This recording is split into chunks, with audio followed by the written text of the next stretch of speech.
আসসালামু আলাইকুম। BCS preparation analysis YouTube চ্যানেলের পক্ষ থেকে আজকের পর্বে আপনাদেরকে আবারও স্বাগতম। বন্ধুরা, আজকে আমরা যে বিষয়টি নিয়ে আলোচনা করব সেটি হলো বাংলা সাহিত্যের একটি পর্ব নিয়ে।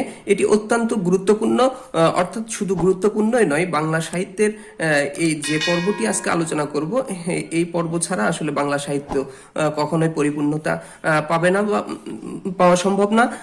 আজকের পর্বটি হলো বাংলা সাহিত্যের কাজী নজরুল ইসলাম, অর্থাৎ আমাদের জাতীয় কবি কাজী নজরুল ইসলামের অবদান নিয়ে। অর্থাৎ কাজী নজরুল ইসলাম আমাদের বাংলা সাহিত্যে কি কি অবদান রেখে গেছেন তার বিস্তারিত ভাবে আমরা আজকে আপনাদের সামনে উপস্থাপন করব। বন্ধুরা, আশা করি এই প্রশ্নগুলোর মধ্যেই আপনারা বিভিন্ন পরীক্ষায় বিভিন্নভাবে প্রশ্ন কমন পেয়ে থাকবেন। আমার এই প্রশ্নগুলি অত্যন্ত গুরুত্বপূর্ণ ভূমিকা পালন করবে আপনাদের যে কোনো পরীক্ষার প্রস্তুতির ক্ষেত্রে।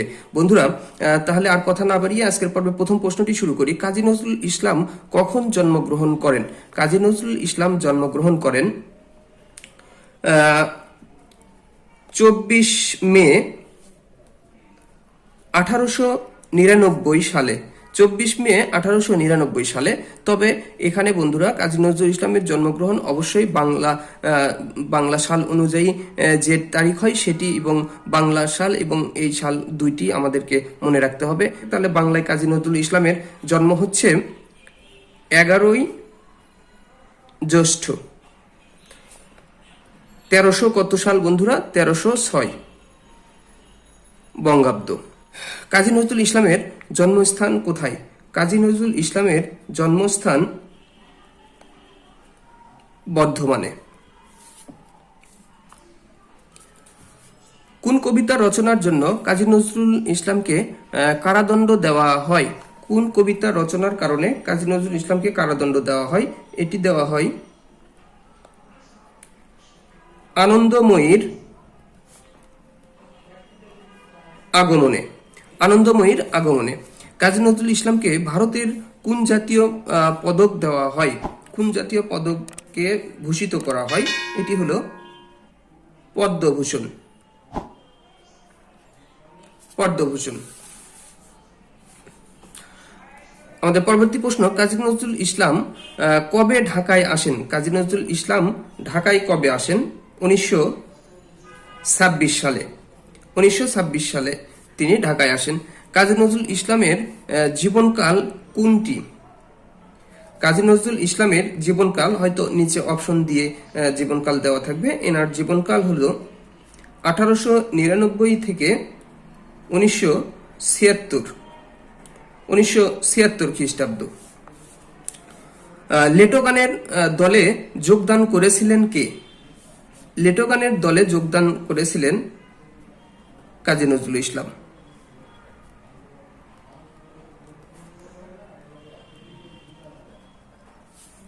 কাজী নজরুল ইসলাম। পরবর্তী প্রশ্নটি হলো, বাংলাদেশের কোন স্থানটি কাজী নজরুল ইসলামের স্মৃতির সাথে জড়িত? কাজী নজরুল ইসলামের স্মৃতির সাথে জড়িত। 8 নম্বর প্রশ্ন, এটি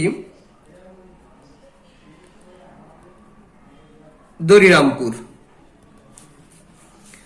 কাজী নজরুল ইসলামকে বাংলাদেশের জাতীয় কবি হিসেবে ঘোষণা করা হয় কখন?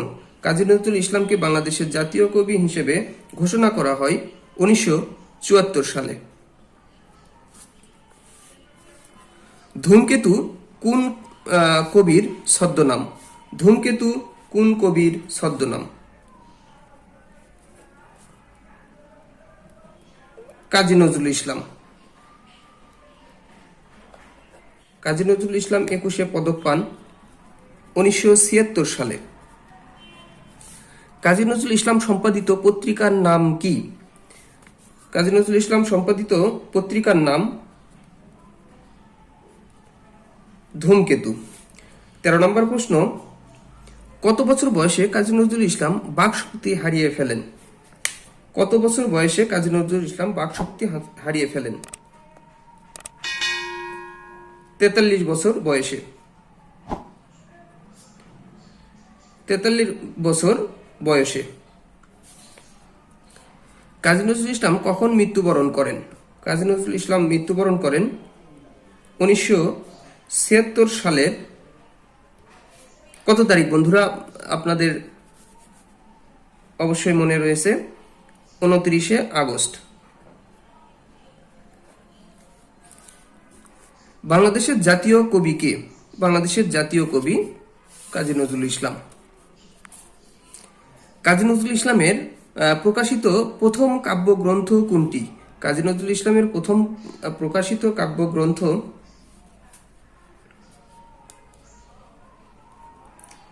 অগ্নিবীণা। অগ্নিবীণা কাব্যের কবিতার সংখ্যা কতটি? বন্ধুরা, এটি কিন্তু পরীক্ষায় আসে। অগ্নিবীণা কাব্যে কবিতার সংখ্যা কতটি? 17 নম্বর প্রশ্ন, 12টি। অগ্নিবীণা কাব্যের প্রথম কবিতা কোনটি? 18 নম্বর প্রশ্ন, অগ্নিবীণা কাব্যের প্রথম কবিতা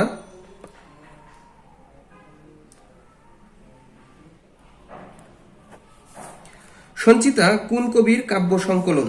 সঞ্চিতা কোন কবি কাজী নজরুল ইসলামের। কাজী নজরুল ইসলামের সঞ্চিতা এটি একটি সংকলন। মরুভাস্কর কার রচনা? মরুভাস্কর 20 নম্বর, এটি হলো কাজী নজরুল ইসলামের। কাজী নজরুল ইসলাম রবীন্দ্রনাথকে কোন কাব্যটি উৎসর্গ করেন? কাজী নজরুল ইসলাম রবীন্দ্রনাথকে একটি কাব্য উৎসর্গ করেছিলেন, সেটি কোনটি? 21 নম্বর প্রশ্ন, এটি হলো সঞ্চিতা। সঞ্চিতা কাব্যগ্রন্থটি রবীন্দ্রনাথ ঠাকুরকে উৎসর্গ করেছিলেন। বন্ধুরা, আপনারা আমার এই চ্যানেলের পাশে থাকুন। আমার এই চ্যানেলকে বেশি বেশি লাইক, কমেন্ট, শেয়ার এবং সাবস্ক্রাইব করুন। আমাদের আজকের পর্বের 22 নম্বর প্রশ্নটি হলো 22 নম্বর প্রশ্ন, এটি একটি কাব্য, বিশের বাসী একটি কাব্য।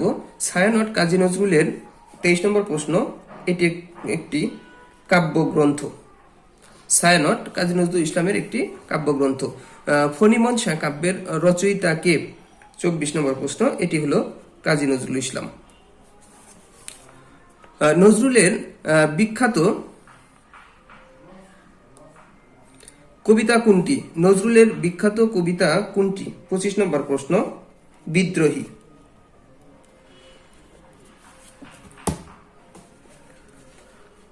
নজরুলের প্রথম প্রকাশিত কবিতার নাম কি? নজরুলের প্রথম প্রকাশিত কবিতার নাম মুক্তি, এটি তিনি প্রথম প্রকাশ করেছিলেন।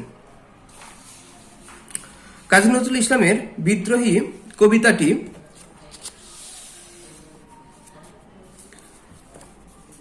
কাজী নজরুল ইসলামের বিদ্রোহী কবিতাটি প্রথম কোথায় প্রকাশিত হয়? বিদ্রোহী কবিতাটি প্রথম কোথায় প্রকাশিত হয়? 27 নম্বর প্রশ্ন, সাপ্তাহিক। সাপ্তাহিক বিজলিতে। বিদ্রোহী কবিতাটি কাজী নজরুলের কোন কাব্যগ্রন্থের অন্তর্গত? 28 নম্বর প্রশ্ন, এটি অগ্নিবীণা। এটি অগ্নিবীণা। বন্ধুরা, কাজী নজরুল ইসলাম এবং রবীন্দ্রনাথ ঠাকুর এই দুইজনের যে সকল অবদান রয়েছে, আপনারা প্রত্যেকটির অবদানকে আপনাদের অবশ্যই সবসময় মাথায় রাখতে হবে, কারণ এই দুইজনের জীবনী থেকে, অবদান থেকে যে কোনো পরীক্ষায় প্রশ্ন সবসময় এসে থাকে, আপনারা কমন পাবেন। দারিদ্র কবিতাটি কাজী নজরুল ইসলামের কোন কাব্যগ্রন্থের অন্তর্গত? 29 নম্বর প্রশ্ন, এটি সিন্ধু হিন্দোল। কাজী নজরুল ইসলামের মৃত্যুক্ষুধা উপন্যাসটি কোন পটভূমিতে রচিত হয়েছে? মৃত্যুক্ষুধা উপন্যাসটি কোন পটভূমিতে রচিত হয়েছে?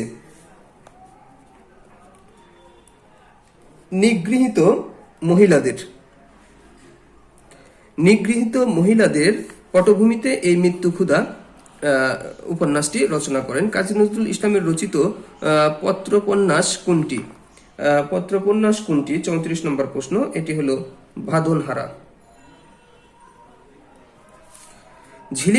ঝিলিমিলি নাটকটি কে লিখেছেন? ঝিলিমিলি নাটকটি লিখেছেন কাজী নজরুল ইসলাম। রুদ্রমঙ্গল কার রচনা? রুদ্রমঙ্গল এটি কাজী নজরুল ইসলামের একটি রচনা। কাজী নজরুল ইসলামের প্রথম প্রকাশিত গ্রন্থ কোনটি? কাজী নজরুল ইসলামের, বন্ধুরা, আমি এই প্রশ্নের অ্যান্সারটি লেখার আগে আপনারা অবশ্যই নিজেকে প্রশ্ন করার চেষ্টা করুন যে এই প্রশ্নটি আপনার কতটুকু আয়ত্তে রয়েছে। কাজী নজরুল ইসলামের প্রথম প্রকাশিত গ্রন্থ 37 নম্বর প্রশ্ন, ব্যথার দান। কোন কবিতা লেখার জন্য নজরুলের 1 বছরের কারাদণ্ড হয়েছিল। কাজী নজরুল ইসলামের এমন একটি কবিতা রয়েছে যে কবিতাটি রচনা করার জন্য ওনার 1 বছরের কারাদণ্ড হয়েছিল। 38 নম্বর প্রশ্ন, এটি হলো আনন্দময়ীর আগমনে। আনন্দময়ীর আগমনে। বাংলাদেশ রণসঙ্গীতের রচয়িতা কে? বাংলাদেশ রণসঙ্গীতের রচয়িতা 39 নম্বর প্রশ্ন, রণসঙ্গীতের রচয়িতা কাজী নজরুল ইসলাম। চল চল চল, ঊর্ধ্ব গগনে বাজে মাদল। বন্ধুরা, এটি হলো রণসঙ্গীত, রণাঙ্গনে এটি বাজানো হয়। বন্ধুরা, আজকের পর্বের 40 এবং শেষ প্রশ্নটি হলো মানুষ কবিতাটি কোন কাব্যগ্রন্থের অন্তর্গত? মানুষ কবিতাটি কোন কাব্যগ্রন্থের অন্তর্গত? এটি হলো সাম্যবাদী কাব্যগ্রন্থের অন্তর্গত। আজকের এই 40টি প্রশ্নের মাধ্যমে কাজী নজরুল ইসলামের বাংলা সাহিত্যের অবদানের গুরুত্বপূর্ণ কিছু তাৎপর্যপূর্ণ কিছু প্রশ্ন আপনাদের সামনে উপস্থাপন